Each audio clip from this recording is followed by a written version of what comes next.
Welcome back to Midlife Mayhem. I'm Kim Branham, RN BSN and owner of Thin Space Wellness. This is my dear friend, Kerry Rasenberger, and we're here to talk about the beautiful chaos of midlife. There's a lot of chaos. It gets better, though, as you get closer to 60. Yeah, so thank you for joining us. So Kerry and I have known each other for probably 25 years? 25 years. Wow, yeah. So we were neighbors a long time ago, and this is her dog, Bear, who's a very sweet, gentle giant. But we were neighbors 25 years ago, and I taught her son and daughter guitar lessons. Yeah. That's how we They started in first grade. Yeah. So since then, Kerry and I reconnected right when Stephen and I were starting our company, and we ran into Kerry and a friend of ours at Costco and just reconnected, and I learned all about what her new venture was, and she learned about ours, and we got together, and it's just been awesome. It is. And it's just, I just love every time I'm with Kim. We always have such great conversations, and she's helped me a lot too, but we'll talk about that one on another episode. Yeah. So we, Kerry and I have these walks. Like when we meet, Kerry is now one of our patients. She was one of our very first patients when we started the company, and thank you for that faith in us. But so Kerry and I would get together and go for walks on our appointments. And I need to put him inside. Sorry, everybody. He just wants attention. It's my Scooby-Doo. Oh my gosh, it's the cutest thing ever. He will. He'll just keep talking. Oh, yes. cute. Okay, go to place. Go lay down.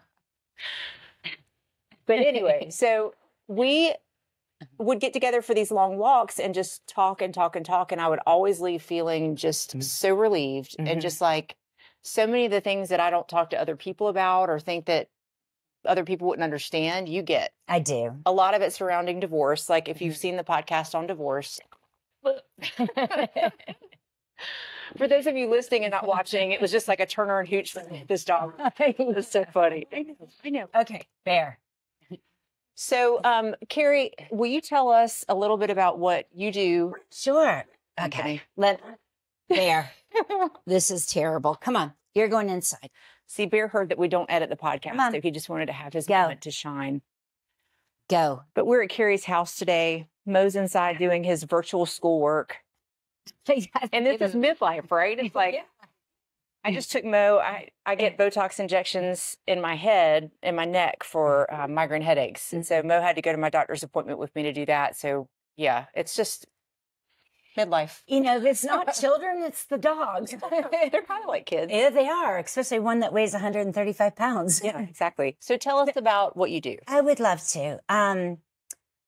I've really put in a lot of research, worked with a lot of workshops with different doctors like Dr. Romney, and have gotten into starting a life coaching business. And I work with women that are in toxic relationships, and most of them are in a relationship, whether it's a boss or it could be their parents or spouses, with someone that has, I'm going to say, highly toxic traits. And these traits are very narcissistic. I'm very careful with using that word because so many times you hear people say, oh, well, he's narcissistic, she's narcissistic. Right.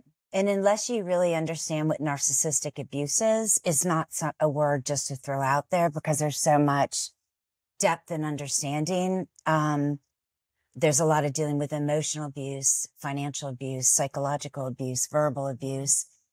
Physical abuse can be driving recklessly to scare the person, too.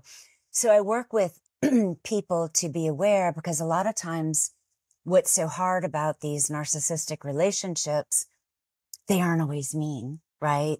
There's a lot of ups and downs. There's a lot of consistent inconsistency.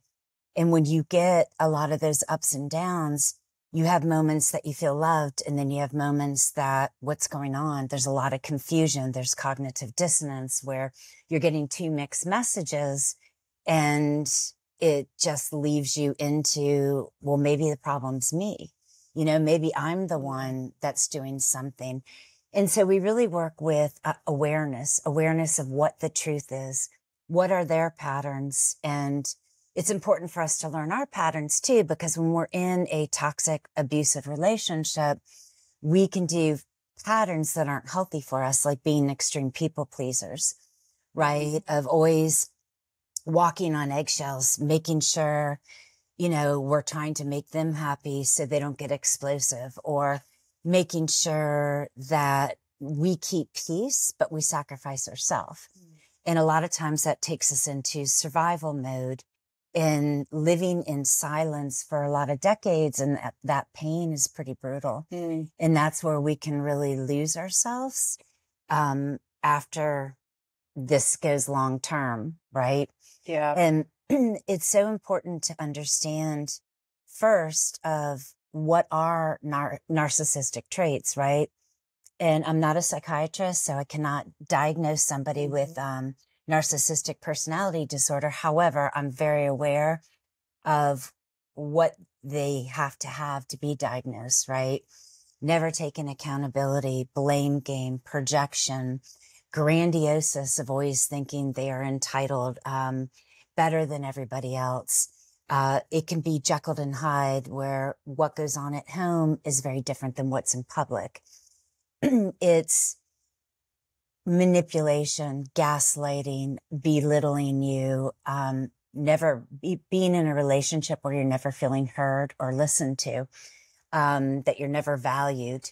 And one of the things that drives somebody that has highly narcissistic personality is they want to be in power. They want to be in control. They want to be the number one. And it's a lot of times driven because of their own insecurities. So, and if I could jump in for a second. Please do. So just so you know, when Kerry and I go on these long walks and we've had these conversations, when she was telling me about what she does and what all the narcissistic characteristics are, and maybe some of you listening are feeling this way, but I was like, oh, wait. Yeah. Oh my gosh. Like I had no idea like what that label truly meant. And I've learned so much from her and appreciate it so much, because I thought there were moments in my life I can look back and think I was crazy. Yeah. Oh, that's such a common thing. That like gaslight. You taught me about all these terms like the gaslighting and love bombing. Is that one of them? Yeah. I mean, there's a whole cycle. Yeah. And what's very confusing is a lot of times people that have, you know, the narcissistic traits, they have a lot of charm. They have a lot of charisma. They make you feel like you're the best thing ever, right? And you're the best person I ever met. You're my soulmate. And they come on strong in that love bombing. Who doesn't want to be loved, right? We all want to be loved. We all want to feel that this person is so into me. In that love bombing in a stage, it could be a boss. It could be your parents. But that love bombing can last, sometimes it lasts 6 months. You just don't know. And all of a sudden things start changing a little bit, right? It goes from love bombing to devaluing. And devaluing, it could be, you know, you go and talk to somebody and they don't look at you in the eyes. And you're like, what's going on? What did I do? How did I piss that person off, right? Or they won't even acknowledge you. Or it could be they are in a room and you're there with your kids and they could say to you, well, tell your mother that it's time to leave, but you're right there. And that hurts. That's triangulation, right? And a lot of times people might think, well, that doesn't sound like a big deal, but oh, it's a big deal. When this is happening decades and you aren't even looked at and you aren't spoken to in front of your own children. Yep.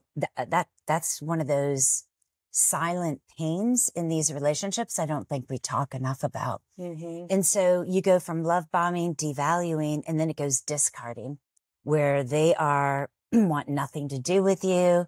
You can just go leave. They could even say, I want to divorce you, get lost. And you're just in tears, breaking down, trying everything you can to make that marriage work. Because that's not what you wanted, right? You didn't sign up for that. Right. And then it goes back to hoovering, because once you can start pulling away, then they might try to be like, oh, I'm losing that person. I'm losing my, what's called narcissistic supply. So they'll do the term hoovering you back, like the vacuum cleaners suck you back in. And then sometimes, you know, they'll just bait you, just like you do with the little ducks at the pond, give them one piece of bread and they follow. But there's real true things that happen to people in these relationships, because when we start getting the breadcrumbs it's releasing that endorphins that we're actually feeling loved in the morning. We're getting that attention that we so want that they take away. And what really happens is that we become an addiction to the abuse. It's not by choice. It's called trauma bonding. And there's even some psychiatrists now that have proven with neurologists that the addiction to the trauma bonding, these toxic relationships, are even more severe than heroin addiction. Wow. So that's why it's so hard to break, because what happens is we hit rock bottom, we feel depressed, we feel beaten up, and then we're getting that a little love. And this could happen every other day. This could happen a week of they're being mean. This can happen in the morning, they're mean, and in the afternoon, they're loving you so much that you would think nothing ever happened, right? And it causes such a confusion where it actually starts making us, just like you say, that maybe I'm the crazy one, because what they do, they're so good at their manipulation. They're so masters that they're like, well, you're making that up in your mind. It could just be like, Kim, you're making that up in your mind. I didn't say any of that. Yeah. You're crazy. Why do you think that? You're the one with the problem in this relationship. It's not me. And so all of those, and a lot of times the people that are the targets are people that have a lot of empathy and golden hearts and ones that want to give people second chances and want to try hard and want to make things work, right? And so when this cycle happens over and over, that's what gets so confusing. That's what gets us into a survival mode. And when we get into survival mode, we're living in a numbness, right? We're living in, it just hurts. We're just trying to make it by. We're trying to look happy to all the outsiders. We're trying to, look good to our children so they don't maybe see all of it. We're trying to, make everybody happy, but then we get put on such the back burner. Yeah. And what happens in survival mode is we lose ourselves. And when we lose ourselves, that's another deep silence pain. We don't eat well. We could get into junk food. We're gaining weight. We aren't exercising. We aren't sleeping well. And all of that with midlife crisis of what's going on and trying to be a good parent, it's a lot of turmoil. It's heavy. And, and so it's such a deep process that a lot of people don't understand. And when I first start working with women, a lot of time they're like, I was in this relationship for 30 years. I didn't even realize it was so toxic. Yep. And working with them, for a couple years, we don't even get to the word abuse yet because that's so hard. They're very, very smart women. Some of them are extremely high up in companies, in their own businesses. But in these romantic relationships, that's where it's just, it's knocked them down, where they lose hope. But in the relationship, false hope is what's keeping them going. Yeah. And it's almost like brainwashing. It is. Some of it sounds like brainwashing. Where it is like a brainwashing. What you knew of yourself when you met the person, like, completely changes just from those experiences. And I love, like, hearing you talk about how it becomes like an addiction, a form of addiction, because it makes so much sense. Like when I've had relationships in my life and it's not been necessarily with spouse, but, like family members, and wanting to please them so desperately, and there's no pleasing them. And it becomes like this challenge, but like when you do please them, the dopamine release, you're just like, makes so much sense. And it's, and the worst thing you can say to somebody in a toxic relationship is, well, why don't you just leave? And I don't know. I can't tell you how many times that's what people that are supposed to be support systems for, it goes both ways, women and men in these relationships, that they say, but it's not that easy. Trauma bonding, it is a brainwashing, right? But you also have the abuse, the intermittent, like, cohesive control manipulation, but then follow up in the same time is, I love you. Oh my gosh, you took that the wrong way. You're so sensitive. And really it's a step of conditioning you. And it's, you know, that's another way you could just say you're conditioned of, you know, they get you jealous on purpose. They belittle you on purpose. They make you feel nothing, where you get to such a point in their manipulation that you just doubt yourself and you lose your self-worth. It's pretty brutal. It's very deep. And I would love for people to hear this, to really start getting an understanding of what the truth is in these relationships. It's just not easy to leave. And, and, you know, I already mentioned it. We work on awareness, right?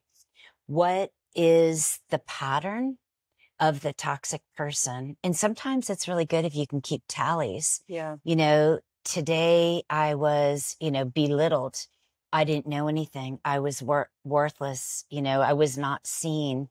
How often does that happen? When we can start really seeing their patterns, and sometimes little journals, start taking the notes down. How many times did they have a rage? Rages are scary. Rages when they really lose all control. Their eyes, you know, you even hear stories, and I've had experiences myself. Their pupils turn black from everything chemistry going on, chemical going on in their bodies.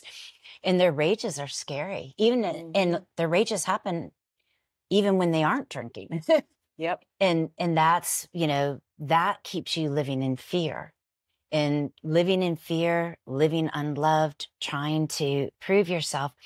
But so important to do the patterns. And then we got to look at ourselves. What are we tolerating that is allowing this to happen? Right? How do we stop tolerating behavior that's not healthy for us? Well, and even, you know, going beyond like relationships, and like if people are listening to this and they're sitting here going, oh my gosh, I'm dealing with it, I'm living this. You think about like, and we've talked about a lot of things from the divorce perspective. So I'm out of that situation, thank goodness. But when you have children with your exes, clearly the relationship never ends. Like you divorce the person and you're stuck with them forever. And so what advice do you have for people who are dealing with, and you've shared some amazing advice with me, but for people who are dealing with divorced situations where they have ex-spouses who are narcissists, where they're still dealing with that, you know, from a parental perspective and sharing custody and making decisions about the children, like it can be really challenging, but there are a lot of tools we can do. You know, being aware of, once you put on that detective mindset where you can kind of inside calling them out without calling them out to them, of, okay, I'm being manipulated right now. Okay, that's a lie. That's, you know, that is making up, you know, projection of, to try to blame me. That's their blame game. Really educate yourself, because you need to know that first. But there are really important tools to learn. One is gray rocking. You can never win an argument with a narcissist. It's just never going to happen. The way you win is not engaging. And gray rocking is an important tool. It's a lot of talking about the rain, of talking about like the rain, the weather, talking about, just leave out adjectives, direct points, kind of like what you'd have on a resume. And it's not having an attitude or a voice. It's just, no, this is happening this day. I will be away next week, so you can't have the dog. It's just real point blank. And that's a healthy tool. Not engaging is only engage when you have to, because if you're always engaging, it's just going to give them more ammunition to use against you. And it's really, what's important is soul distancing. Never give anybody that has these toxic traits anything that means a lot to you or anything that's hurting, because I guarantee you it'll be used against you somewhere down the road. And so a lot of times you just give them what you have to talk to them about. Boundaries are key. Setting up, they aren't going to like it, and they can be quite ugly at first. But once you're consistent about your boundaries and you maintain it, they just know they can't break it. But that's really hard to do. And a lot of times in these relationships, we have kind of learned from them not to have boundaries to be walked on, right? Which also has us carry that into other relationships where sometimes we're giving too much. So we really need to relearn how to set boundaries. And the safest place to do is start with somebody that you feel very comfortable with, right? Someone that you trust and that's not going to hurt you. So like I could even, let's say if I started boundaries with you, it could be as simple of, Kim, I just can't do it today. Right. Whereas usually in a narcissistic relationship, even if I can't do it, I found a way to do it. Right. Or I always said yes. And I always just got walked on. So start with somebody that you feel comfortable and trust. If you can't do it, you can't do it. You have to do what's right for you. Yeah. And what's important is also to come back to you. These relationships take a pause. Don't respond. They have a lot of times conditioned you when they text you. Oh my gosh, I got to text right back. Otherwise he or she's going to be so explosive, go off on me and it's going to stress me out. Take a pause. That's a conditioning that they've trained you to do to respond. Start by 15 minutes. Don't respond back. Go to a half hour. I have some clients now when they have to respond back to an ex and it's not something pertaining to the kids and not urgent, even though the narcissistic person thinks it's urgent, they will wait 3 or 4 days now.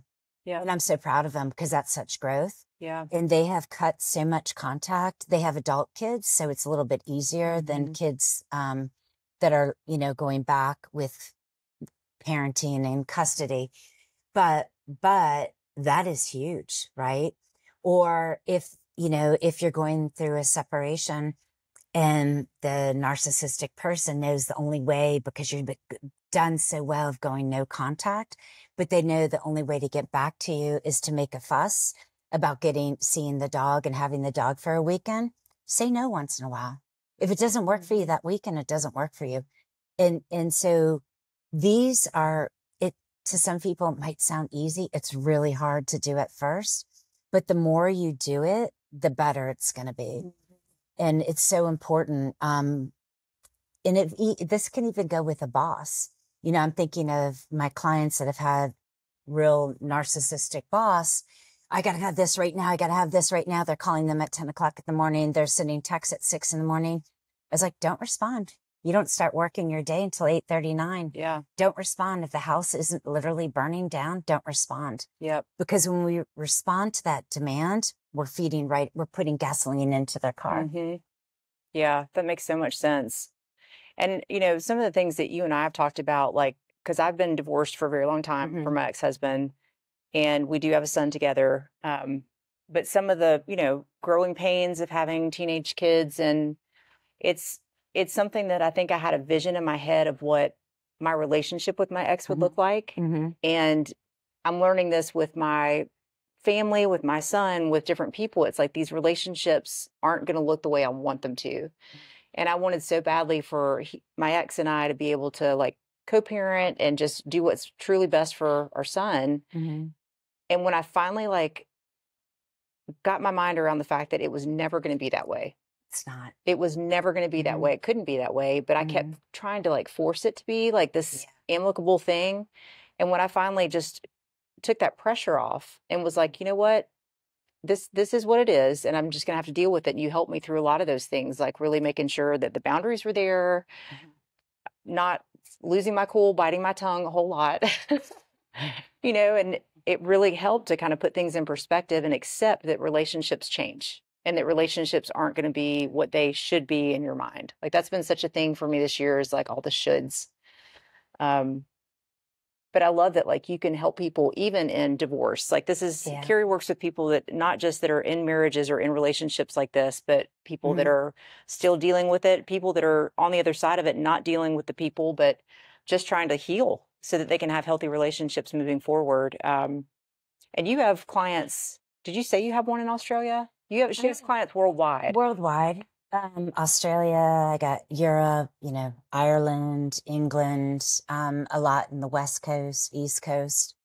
But it's one thing that's important to realize is that we all go through this. It's not just United States. It's all in the relationship. But one thing you just brought up that was really important. I know some of my clients that, you know, are going through a divorce, and some of them, you know, it's almost 3 years and they still, their divorce isn't finalized. What they struggle with at times is in these narcissistic relationship to the target, a lot of things just isn't fair, right?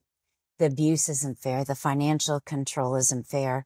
The way the narcissist tells lies all the time to the children, it isn't fair. And one thing that has helped a lot is in this process, you hear a lot of radical acceptance. I'd like to reword it as radical awareness, because we don't need to accept that they're that way.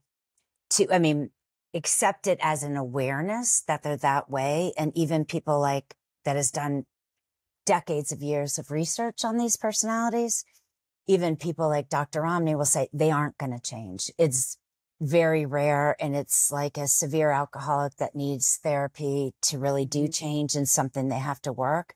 So really that radical awareness of accepting they aren't going to change, it's not going to get better. And when they say all these lies, let them, right? Just let them. As hard as it feels, let them, unless you really have to interact because it's children living at home, because people will see the true colors. These people, you see their true colors once you get to know them. And part of that in the divorce process that has been hard is the children see the side now of when they go through the divorce, that the narcissist's personality is acting all sweet. And then you're seeing the side of, oh, that's just so fake. That's just the Dr. Jekyll and Hyde. And it's putting it on really strong to win the kids over. And that's painful. You know, that's a painful thing to go through when you know the truth and you're sitting in the truth. And so I think sometimes those are some of the silent struggles. Well, maybe not even sharing it with the kids, because I know, like in our situation, share it with the kids. I worked really hard to not talk about my ex in front of my son. Yeah, like I never wanted to say anything negative. I was always in a supportive stance when it came to his dad. It was not reciprocated, and so that is the hard part, is feeling like you've got to defend yourself because things are being told, lies are being told to your children and external people. So it's like you said in the beginning about like them just being able to, they seem like this just amazing person on the outside. Right. So nobody else maybe even knows what was being dealt with, because they hide it so well and they just conceal that part of their lives. And that's so true. I think that is a really painful, but what I always will talk about with a client is talk factual to the kids, not from the emotional pain, because facts are facts, right?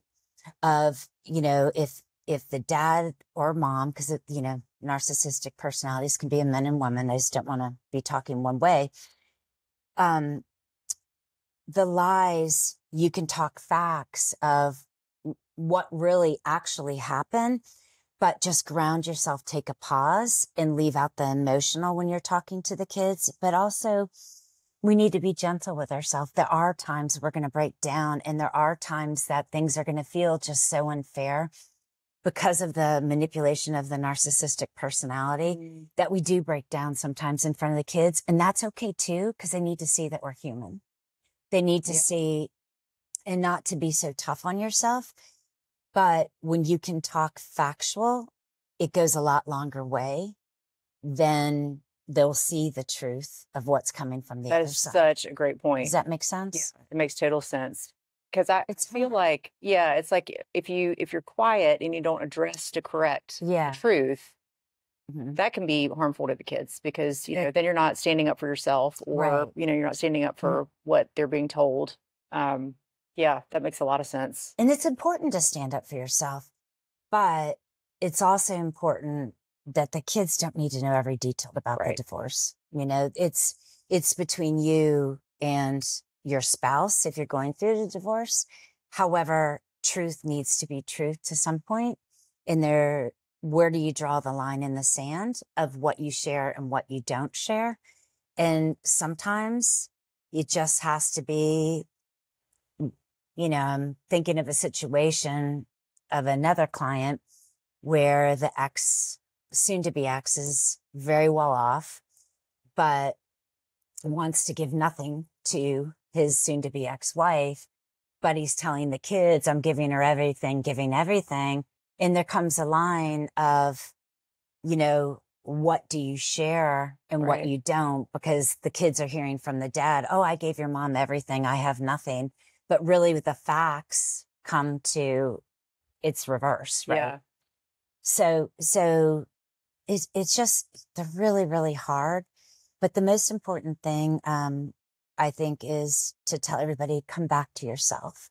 When you pause, and we need to know what's going on in your body because it's overwhelming. Mm-hmm. And we can feel depressed. We can feel just so overwhelmed sometimes that come back to your body. What do you feel right now? Mm-hmm. Okay, I'm feeling overwhelmed. What's causing that? Okay, I have 100 things going on right now that are taking control and I can't get grounded. Well, then what is the one thing that you can focus on, mm-hmm. right? Just take one thing, because there's a lot of things we try to control in life and we have no control. We can't control a narcissist. You have no control, but we can control how we respond, or either respond or not respond, right? So if we can break down things more simple and just look at one thing of what we can control and put the rest in the drawer. Mm-hmm. And then once we get that, what's your next step, right?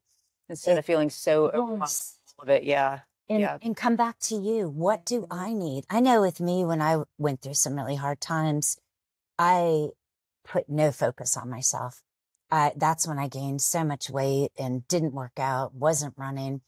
And I was always on the back burner and I didn't put anything. And so what I did is just made a big sign by my computer, popped up on my phone every day, capital Y-O-U, you. And so every day it'd be like, just to focus on me, because I would always be, what do the kids need? Oh, what do I do this school? Then a PTA president, then doing this, getting the sports. Never put me first. And what I've learned in life, once I've learned to really put me first, I have so much more love to give to the kids. That is so genuine. Yeah. And is so healthy. But then they're also seeing me take care of myself. And that's a big, we talked about the narcissistic relationship, but in the healing process, it's so important. It's not fast. It takes a long time, but what's the most important is coming back to you. And if you ever want to really bug a narcissist, is be happy and take care of yourself. Find your own passions, put yourself first, start really loving yourself. That's such a trendy word, but it's so darn important. Mm-hmm. And really self-love is just regards for yourself and, loving yourself and your well-being. We should all care about that, because that allows us to be a better parent, coming from a place where we're more grounded and we can give better advice. And then also, I think one thing I had to learn is really listening to my body. When I was exhausted, I felt like I had to keep going because that was a trauma response. Do, right? And no, sometimes I just need to lay in bed and watch a movie. Yeah. Have you ever felt like that? Oh, yeah. Oh, yeah. And I'm not great about doing that still to this day. Like I still go. And it's like, I'm starting to recognize more when my body's telling me that it needs to change state. Mm-hmm. And that used to be when I would, like, if I'm working away on the computer, I would grab a snack and I would snack my way through it. And it just helped me like keep breezing through, instead of being like, I need to go for a walk or I need to stop and just read a book for a minute. Or, and so those things, it took a lot of self-analyzation to find those things and find the things that made me feel better and the self-care that I needed. But again, it's not one of my strong points to slow down. But I need to work on that for sure. But that's so important. And, one thing going back to, I said to look at the pattern of the narcissistic person, right? Just as equal is to look at our patterns. A lot of my patterns were formed growing up with a narcissistic father that was an alcoholic, right? Of always, you know, being in freeze mode where I wasn't seen, so I felt like I wouldn't be yelled at, or always doing to get that little praise of good job or way to go. That didn't happen often, but Yeah. to get that. So a lot of my patterns started when I was young, that carried through high school into toxic relationships into my 20s. And we repeat over and over our patterns because we're trying to heal something inside that we are unaware of. And so until we heal that, so many times we're just going to do the exact same thing over. So coming out of these abusive relationships, it's so important to give a good year to yourself and really heal and dig deep. And that's where we really need to accept of what could I have done different? How are my responses not healthy for me, right? And so when we can really do a self-reflection, then we can start learning, excuse me, and learning what we need. And sometimes, you know, just like you just said, rest is the most important thing in life. And we don't give it to ourselves enough. And giving ourselves permission to do what we need is fantastic. Yeah. And sometimes I feel like, you know, just the big crazy spiral that like takes people down to becoming somebody that they don't recognize anymore. It's hard to take time for yourself and to know what to do. It's like, well, okay, self-care, what does that look like for me? And so in the patients that I work with, it's really important to be able to step back and just say, okay, let's make a list of like what your ideal self-care would be. And some people are like, I have no idea. I don't even know what that looks like. And so it's really digging deep and journaling and, you know, thinking about how you can just care for yourself so you can, like you said, care for other people, and your kids and your family. And oh my gosh, there's so much to this topic that's just like, it is amazing. There's